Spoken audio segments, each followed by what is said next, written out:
Hello అండి, నా పేరు సాయి లలిత. నేను ఎలక్ట్రానిక్స్ ఇంజనీర్ని and also DGCA certified drone pilot and instructor. So drone rules 2021 వచ్చిన తర్వాత ఆంధ్రప్రదేశ్లో ఫస్ట్ లేడీ డ్రోన్ పైలట్ నేనే. అండ్ డ్రోన్స్ గురించి వచ్చేసరికి డ్రోన్స్ని టెక్నికల్గా అన్మాన్డ్ ఏరియల్ వెహికల్ అంటారు.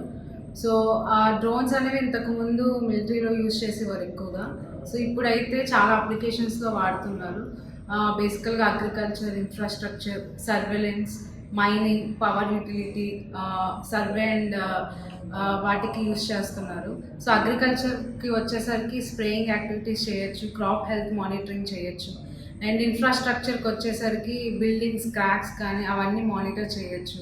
And latest technologies like 3D modelling అది చేయడానికి కూడా డ్రోన్స్ని బాగా యూజ్ చేసుకోవచ్చు. అలాగే 3D మ్యాపింగ్, 3D మోడలింగ్, ఇంకా ఏమైనా ఇన్స్పెక్షన్ చేయాలన్నా కూడా డ్రోన్స్ని ఒక వెహికల్గా యూజ్ చేసుకొని చేసుకోవచ్చు. అండ్ పవర్ ఇన్స్పెక్షన్స్ గురించి కూడా మనం డ్రోన్స్ని ఎఫెక్టివ్గా వాడుకోవచ్చు.